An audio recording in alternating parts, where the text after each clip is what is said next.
Good morning everyone, আমি প্রিয়াঙ্কা। আমার channel Priyanka বণিক ব্লগের আরও একটি নতুন ভিডিওতে আপনাদের সকলকে জানাই স্বাগত। আশা করি আপনারা সকলেই ভালো আছেন এবং সুস্থ আছেন। আমরাও ভালোই আছি আপনাদের আশীর্বাদে। ভিডিওর শুরুতেই আপনাদের সকলের কাছে একটা ছোট্ট অনুরোধ রইল, ভিডিওটা দেখা আরম্ভ করার সাথে সাথে ভিডিওটাতে লাইক দিয়ে অবশ্যই দেখা আরম্ভ করবেন। তো চলুন আজকের একটা নতুন দিন আপনাদের সঙ্গে শুরু করে ফেলি। সকাল থেকেই একটা নতুন ব্লগ। দেখুন, উচ্ছে গাছটা একটু বেড়ে উঠতে না উঠতেই কিন্তু ফুল ধরা শুরু হয়ে গেছে।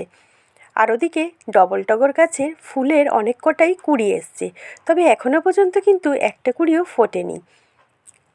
দেখুন কুড়িগুলি বেশ সুন্দর কিন্তু। আর জানেন, এই টগর ফুল গাছটাতে কিন্তু এমনি টগরে কিন্তু একটা কোনো স্মেলই থাকে না, কিন্তু এই ডবল টগরে বেশ অনেক সুন্দর কিন্তু একটা স্মেল ছাড়ে। তো চলুন, প্রতিদিনের মতন জামা কাপড় কেচে কুচে মাথায় শ্যাম্পু করেছিলাম আজকে। হ্যাঁ, তো মাথাটায় তাই গামছাটা পেঁচিয়েই রেখেছি। আপনারা জানেন আমি মাথায় শ্যাম্পু দিলে আমার চুলটা যেহেতু অনেকটাই বড় আর বেশ মোটা, হ্যাঁ, ওই জন্য একদিনে তো চুল আমার শোকাই না। আমি অনেকক্ষণ গামছা জড়িয়ে রাখি, মাথার জলটা সোপ পড়ে নেয় গামছায়। তো যাই হোক, এখন জামাকাপড়গুলি যেগুলি কাচাকুচি করে ফেলেছি, আজকের বিছানার চাদরটাও না কেচেছি। তবে আজকের আমার ভিডিওতে ভয়েস দিতে অনেকখানি রাত হয়ে গেল, কেননা আমাদের বাড়িতে আজকে মিস্ত্রি কাজ করছিল। সেটা কি কাজ আপনাদেরকে আমি সেটা কালকে দেখাবো।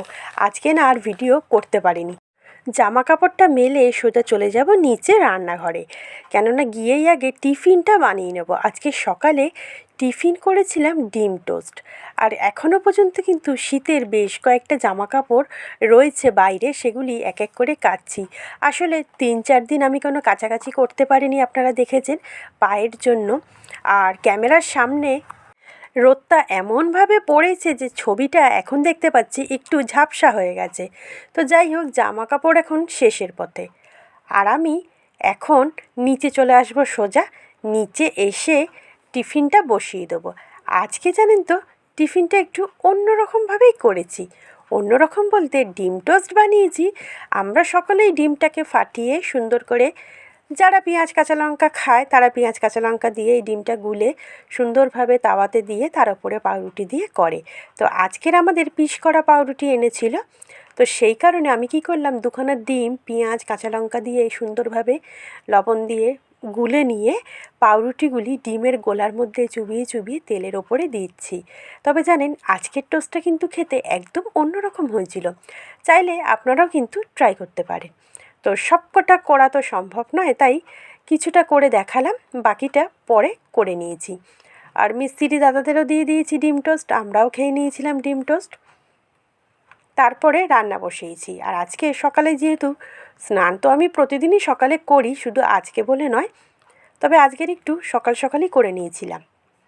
কেন জানতাম কালকে বলে গেছিলো বলতে ফোন করেছিলেন মিস্ত্রি দাদা যে আজকের আমাদের বাড়িতে কাজে আসবে। তো সেই কারণেই সকালবেলায় তাড়াতাড়ি করে সবটা সেরে ফেলেছি। আবার মেয়ের আজকে স্কুলের ম্যাপ পয়েন্টিং করাবে বলেছিল, বড় মেয়ের।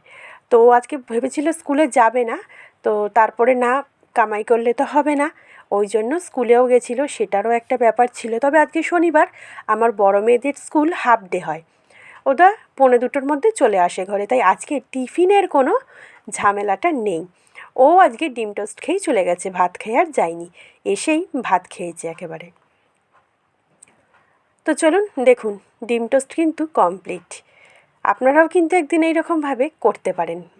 তো বাকিগুলি করে সবাই টিফিন খেয়ে নিয়ে এখন আমি রান্নাটা বসিয়ে দিলাম। ওপাশে ভাত বসিয়ে দিয়েছি, আর এখন করব কুমড়ো শাকের তরকারি। তো কুমড়ো শাকের তরকারি করার জন্য প্রথমেই বড়িটা, ডালের বড়ি, বড়িটাকে ভালো করে ভেজে নিয়ে তুলে রাখবো। আর কুমড়ো শাক, লাউ শাক যে কোনো বাজারেই কিন্তু পড়তে পারে না, মানুষ এমনভাবে নিয়ে নেয়। আমাদের বাজারে একটু বেলাতে গেলেও লাউ শাকটা পাওয়া যায়, কিন্তু কুমড়ো শাকটা একদমই পাওয়া যায় না। তবে আমাদের কিন্তু কুমড়ো শাকটা খেতেই বেশি ভালো লাগে লাউ শাকের থেকে। আপনাদের কোনটা ভালো লাগে, কুমড়ো শাক নাকি লাউ শাক? কমেন্টে জানাবেন, অপেক্ষায় থাকবো। তো বড়িগুলি ভেজে তুলে নিয়ে দেখলাম, আর আমরা সকলেই জানি বড়ি ভাজতে গেলে কিন্তু অনেকটা পরিমাণে তেল দিতে হয়, আবার বড়িটা সেই তেল সবটাই কিন্তু অ্যাবজর্বও করে নেয়। তো কড়াইতে তাই আরেকটু পরিমাণে তেল দিলাম। আর লাউ শাকের তুলনায় কুমড়ো শাক রান্না করতে কিন্তু তেলের পরিমাণটা একটু বেশিই লাগে, কেন লাউ শাকটা একটু মোলায়েম ধরনের হয়, আর কুমড়ো শাকটা তার তুলনায় কিন্তু একটু খসখসে, তাই সেটাকে বাগে আনতে গেলে তেল মশলাটা সমপরিমাণে দিতেই হবে। তো যাই হোক, কড়াইতে আরেকটু তেল দিয়ে গোটা শুকনো লঙ্কাটা অবশ্য আমি চিরেই দিলাম, তারপরে দিয়ে দিলাম একটু পাঁচফোড়ন। যেহেতু কুমড়ো, আলু, বেগুন 3 রকমের সবজি দিয়েছি, পাঁচফোড়নটা দিয়ে কেটে রাখা সবজিটা দিয়ে এবার একটু হলুদ দিয়ে একটু ভালো করে নাড়াচাড়া করে নেবো, আর সবজিটাও বেশ লাল করে ভেজে নেবো। তবে জানেন, কুমড়ো শাকের তরকারিতে কিন্তু চিংড়ি মাছ দিলে দারুণ স্বাদ হয়। আমিও কিন্তু অনেকবার চিংড়ি মাছ দিয়ে করেছি কুমড়ো শাকের তরকারি, তবে আজকের চিংড়ি মাছ আনার সময় ছিল না, ওই যে বাড়িতে মিস্ত্রি দাদারা কাজ করছিল সেই জন্য। তো সবজিগুলি বেশ খানিকটা মজে যেতে আমি এখানে দিয়ে দিলাম আদা, জিরে, কাঁচা লঙ্কা বাটা, পরিমাণ মতন লবণ, আর একটু হলুদ, আর দিয়ে দিয়েছিলাম 1/2 চামচ মতন গুড়। কুমড়ো শাক কেন, যে কোনো শাকের তরকারিতেই কিন্তু একটু মিষ্টি লাগে, মিষ্টি ছাড়া শাকের তরকারি কিন্তু ভালো লাগে না। তো এখন অল্প একটু জল দিয়ে মশলাটা সবজির সাথে একটুখানি কষিয়ে নেবো, আর তারপরে কুমড়ো শাকটা দিয়ে দেবো। ভেজে রাখা বড়িটাও দিয়ে দিলাম, তবে বড়িটা আমি মাঝখানে একটু হাত দিয়ে আধ ভাঙা করে রেখেছিলাম। এবারে আমি আরেকটুখানি বড়িটা মিশিয়ে নিয়ে দিয়ে দিচ্ছি কুমড়ো শাকটা।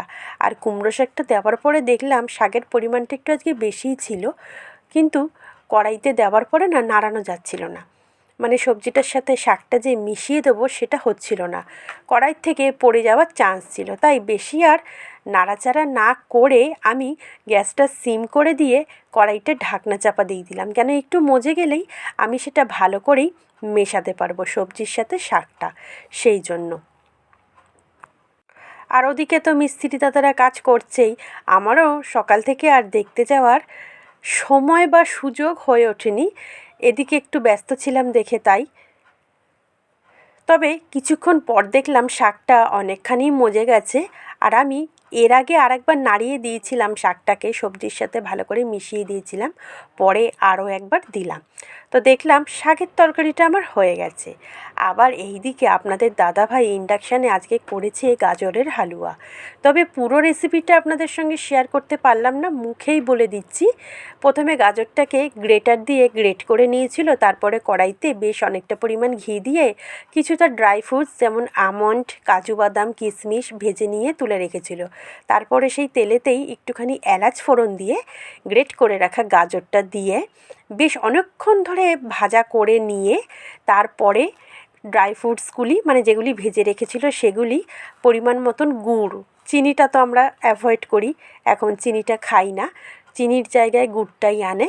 তো পরিমাণ মতন গুড় আর দুধ, পুরোটাই দুধ দিয়ে ফুটিয়ে, এবারে তো গাজরের হালুয়াটা যে যেরকম খাবেন, অনেকে একটু ঝোল পছন্দ করেন, আবার অনেকে একদমই পুরো মাখা মাখা, সেরকম অনুযায়ী নামিয়ে নেবেন। তবে চিন্তার কারণ নেই, আর একদিন আপনাদের সঙ্গে পুরো রেসিপিটাই শেয়ার করব। ওদিকে ইন্ডাকশানে গাজরের হালুয়াটা কমপ্লিট হয়ে গেল, আবার এদিকে আমি গ্যাসে উচ্ছে ভাজাটা বসিয়ে দিলাম। জানেন তো, আগে না আমি একদমই তেতো জিনিসটা খেতাম না, ভালো লাগতো না, আর এখন এই শুধু উচ্ছে ভাজা হলেই আমার যেন পুরো ভাতটাই খাওয়া হয়ে যায়। পুরো ভাত বলতে আমি তো ভাতের পরিমাণ খুবই কম খাই, তরকারি সবজিপাতি তাই একটু বেশি খাই। তো সেই যেটুখানি ভাত নিই সেইটুক ভাত উচ্ছে ভাজা হলে পরে উচ্ছে ভাজা দিয়ে খেতে খেতেই আমার ফুরিয়ে যায়, পরে শুধু শুধু সবজি মাছ এগুলি খাই। উচ্ছে ভাজাটা খেতে এখন আমার এতটাই ভালো লাগে। তো উচ্ছে ভাজাটা তুলে নিলাম, এবারে কড়াইতে দিয়ে দেবো আর একটুখানি তেল, অল্প একটু তেল আছে, কিছুটা তেল দিয়ে তারপরে আমি করে নেবো মাছ ভাজাটা।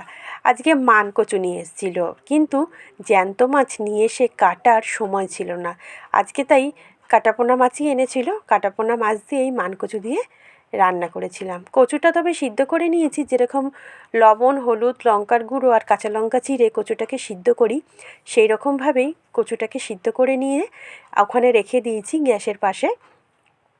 আর এখন এখানে মাছগুলি ভাজা করে নিচ্ছি। এক একটা দিন এক এক রকম ব্যস্ততায় যায়, যে বলার কথা নয়। মানে ঘড়ির কাঁটা যে কখন ঘুরে দিন থেকে রাতের দিকে চলে যায় কাজের তাড়নায় বোঝাই যায় না। আবার এক এক দিন সময় কাটতেই চায় না, এত তাড়াতাড়ি কাজবাজ কমপ্লিট হয়ে যায়। এখন তো গরম পড়েছে, মানে গরম পড়েছে বলতে প্রায় অলরেডি কিছুটা পড়ে গেছে, পুরোপুরি এখনও পড়েনি। তবে গরমকালে কিন্তু কাজ করে আমার বেশ আরাম লাগে।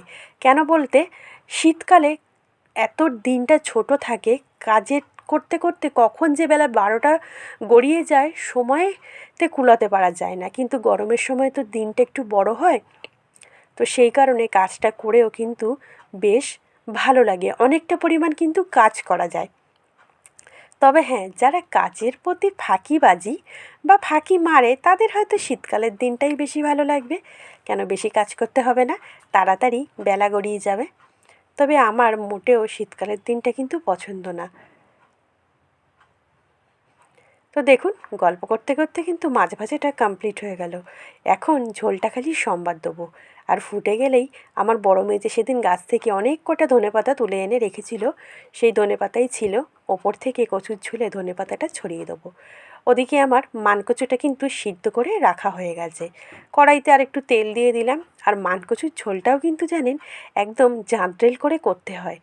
লবণ, ঝাল, টক, মিষ্টি সমপরিমাণে হতে হবে, তবেই কিন্তু খেতে ভালো লাগবে। না হলে কিছু একটা জিনিস কম হয়ে গেলেই কচুর ঝোলের স্বাদটা একদম অন্যরকম হয়ে যায়। তো আমি কড়াইতে আর একটু তেল দিয়ে তার মধ্যে দিয়ে দিলাম ফোড়নে 5 ফোড়ন আর সর্ষে। তারপরে দিয়ে দেবো আদা, জিরে, কাঁচা লঙ্কা বাটা, আর পরিমাণ মতন হলুদ গুঁড়ো আর একটু লবণ গুঁড়ো। আর সর্ষে গরম তেলের ওপরে দিলে যে এত চড়বড় করে ফেটে ওঠে, সে মানে বলার কথা না। তাই আমি সর্ষেটা দিয়েই আগে কড়াইটা ঢাকনা চাপা দিয়ে দিলাম। এখন দিয়ে দিচ্ছি আদা, জিরে, কাঁচা লঙ্কা বাটা। যতটা ঝোল সেই পরিমাণে দিতে হবে। তবে আজকের আদা, জিরে, কাঁচা লঙ্কা বাটার মধ্যে কিন্তু অনেকটা পরিমাণেই কাঁচা লঙ্কাটা আমি বেশি করে দিয়েছি। তো যাই হোক, মিক্সির বাটির মধ্যে বেশ কিছুটা মশলা লেগেছিলো, তাই বাটিটা ধুয়েই একটু জলটা দিয়ে দিলাম। এখন দিয়ে দেবো আর একটু পরিমাণে লবণ। তবে লবণটা আমি এর আগেও দিয়েছি, মানকচুটা তখন সেদ্ধ করেছি সেই সময়, তাই লবণটা একটু আন্দাজ করেই দিলাম। আসলে এত বছরের রান্নার অভিজ্ঞতায় জানেন তো, রান্নার আর স্বাদ চেক করতে হয় না, আন্দাজ করে যা দিই সেটাই প্রতিদিনের মতনই ঠিকঠাকই হয়ে যায়। তো যাই হোক, লবণটা দেওয়া হয়ে গেছে। এখন হলুদ গুঁড়ো দিয়ে দিলাম আর দিয়ে দিচ্ছি একটু লঙ্কার গুঁড়ো, কেননা লঙ্কার গুঁড়ো দিয়ে কচুটা সেদ্ধও করেছি, কিছু কাঁচা লঙ্কা চিড়েও দিয়েছি। আবার এদিকে আদা জিরের মধ্যেও বেশ খানিকটা কাঁচা লঙ্কা বাটা করে রেখেছি, তাই ঝালের পরিমাণটা বেশ ঠিকঠাকই হবে। এখন মশলাটা কষিয়ে নিচ্ছি। মশলাটা কষিয়ে নিয়েই বেশ কিছুক্ষণ কষানোর পরে আমি এখানে দিয়ে দিচ্ছি তেঁতুলটা। তবে একটা কথা বলে রাখি, আপনারা যারা এই রেসিপিটা ট্রাই করবেন তারা কিন্তু যখন মানকচুটা সেদ্ধ করবেন তখন কিন্তু তেঁতুল বা লেবু দুটো টকের মধ্যে কোনোটাই দেবেন না। কেননা টক পড়ে গেলে কিন্তু মানকচুটা কিন্তু আর সেদ্ধ হবে না, তখন প্রেসারে দেওয়া ছাড়া উপায়ও থাকবে না। তাই মশলা যখন কষাবেন তখনই চেষ্টা করবেন তেঁতুলটা দিতে। আর যদি তেঁতুল হাতের কাছে না পান, হয়তো পাতিলেবু দেবেন, পাতিলেবুও দেওয়া যায়। তবে সেই ক্ষেত্রে ঝোলটা একদম কমপ্লিট যখন হয়ে যাবে, যখন ওপর থেকে ধনেপাতা কুচিটা ছড়াবেন, ঠিক সেই সময় পাতিলেবুর রসটা দিয়ে গ্যাসটাকে অফ করে দেবেন। কেন, লেবুর রস দিয়ে ফোটালে কিন্তু ঝোলটা তিতকুটি হয়ে যেতে পারে। আমি যখন পাতিলেবু দিই মানকচুর ঝোলে, আমি কিন্তু সেইভাবেই দিই। একদম শেষ ঝোলটা রান্না কমপ্লিট, তখন ওপর থেকে ধনেপাতা আর পাতিলেবুর রস ছড়িয়ে গ্যাসটা অফ করে দিই, মানে অফ করে দিয়েই সেই দুটো জিনিস দিই। তো এখন মানকচুটা তো ঢেলে দিলাম, আর ওদিকে ভেজে রাখা মাছগুলিও দিয়ে দিলাম, দিয়ে এবারে ঢাকনাটা চাপা দিয়ে দিলাম। এখন মিনিট 10-এর মধ্যেই, যেহেতু মানকচুটা আগের থেকেই আমার সেদ্ধ করা হয়ে গেছিলো, তাই মিনিট 10 ফোটার পরেই দেখলাম কচুর ঝোলটা একদম কমপ্লিট। আর আমি এখন ওপর থেকে ধনেপাতা ছড়িয়ে দিচ্ছি। আর চলুন আপনাদেরকে একবার কাছ থেকে দেখিয়ে দিই মাছের ঝোলটা কেমন হলো। কি পছন্দ হয়েছে রেসিপিটা? তাহলে বাড়িতে কিন্তু একদিন করা চাই। তো চলুন আজকের মতন এখানেই রাখলাম। আশা করি ভালো লাগবে। ভালো লাগলে অবশ্যই পাশে থাকবেন চ্যানেলটা সাবস্ক্রাইব করে, আর লাইক, শেয়ার, কমেন্ট করে দেবেন। ভিডিওটা দেখার জন্য thank you so much. Tata, ভালো থাকবেন।